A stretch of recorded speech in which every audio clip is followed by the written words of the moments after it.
Narcissists are not very smart. They're just wired differently.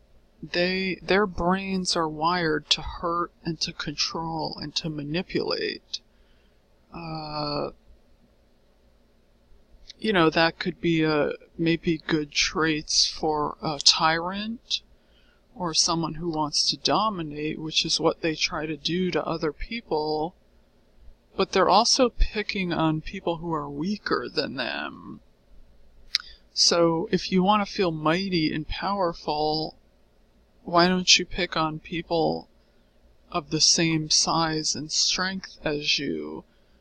For instance, male narcs generally target females, which would be perceived as weak to any rational thinking person. They're not seeking out males to try to dominate and destroy that are of the same strength and stature as them. They're seeking out females who are generally perceived as weaker than them. So I don't see how that makes you mighty or powerful.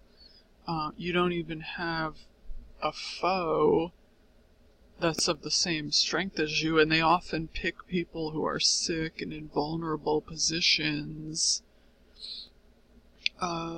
in life that have just, they're in a real low spot and things of that nature. So I don't see how that makes you mighty or powerful.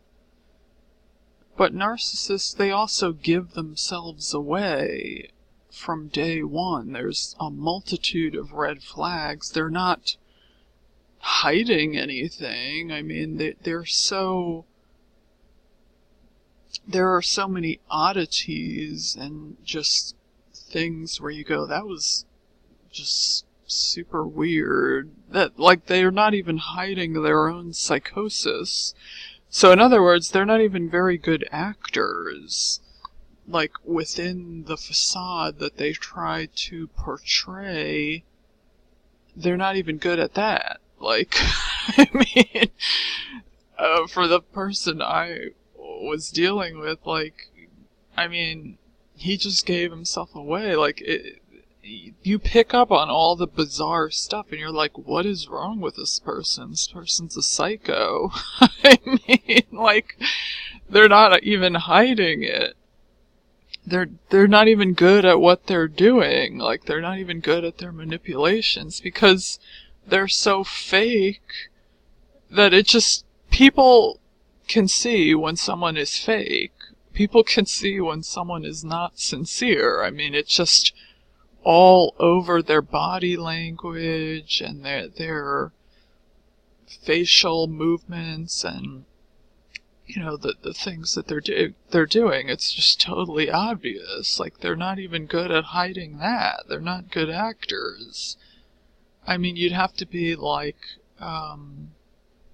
Robert De Niro level of actor to pull that off, and they're just nowhere near. I mean, they're like a novice actors.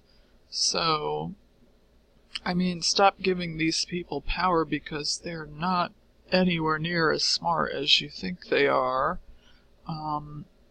Yes, maybe they got one over on you, but they also, showed up when you had all this other stuff going on and you couldn't even fully pay attention to them. That's what happened in my case. So I had so much stuff going on. I wasn't really even giving the person my full attention, but they were still trying to get off, all of their shenanigans and stuff. And then I just went I discarded them first. So, stop giving them all of this power because they have none. They have none. And even in the workplace and other areas of their life, they stifle their own growth and they stagnate their life because they have no ability to work in a team.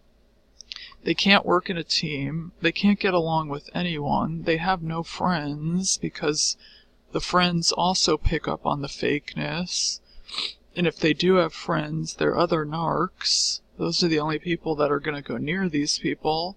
So, they can't work in teams because everything has to be about them. Remember? Because they're like a 5-year-old, like me. Everything has to be about them. So they can't work well in teams. So how can you even advance in your career? You're destroying your own life. You're ruining all areas of your life with this deep psychosis that you're in. And so how could you even take a person like this seriously? They're a defective human being.